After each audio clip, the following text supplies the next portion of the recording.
Hello दोस्तों, आज के एपिसोड में हम देखेंगे कि नाहर जी ने रूही की जान बचाई, परंतु खुद उस हादसे के शिकार हो गए। इस हादसे के बाद नाहर जी की याददाश्त चली गई और रूही अपने पति की याददाश्त वापस लाने के लिए प्रयास कर रही है।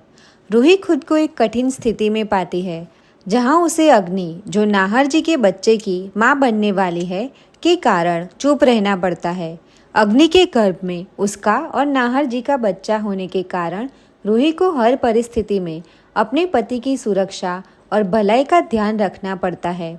वह खुद से ये सवाल करती है कि इतने संघर्ष और दुख उसके ही हिस्से में क्यों आए हैं। उसे ये भी एहसास होता है कि अग्नि उसकी दुश्मन है, लेकिन वह कुछ नहीं कर सकती क्योंकि अग्नि उसके बच्चे की माँ है। रूही को खाटू जी का संकेत मिलता है कि उसे नाहर जी को उनके अतीत की यादें वापस दिलानी होंगी। वह फ्रेंडशिप बैंड के माध्यम से कोशिश करती है कि नाहर जी को पुरानी बातें याद आ जाए। वहीं अग्नि और दादी की चिंताओं के बीच रूही खुद को एक मुश्किल स्थिति में पाती है।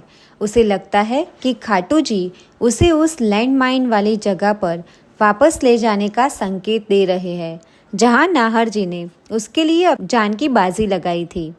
रूही डॉक्टर से सलाह लेती है और जानती है कि अब नाहर जी की मानसिक स्थिति में सुधार हो रहा है और वह उनकी उनकी पुरानी यादें दिलाने का जोखिम ले सकती है।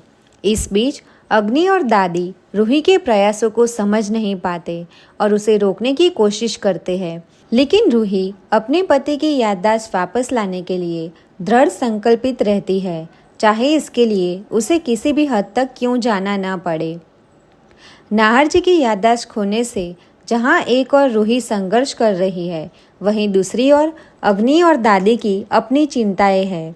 रूही की दृढ़ इच्छा शक्ति और उसके संघर्ष की कहानी पाठकों को भावनात्मक रूप से झकझोर कर देती है, जहां वह हर हाल में अपने पति की भलाई के लिए तैयार रहती है।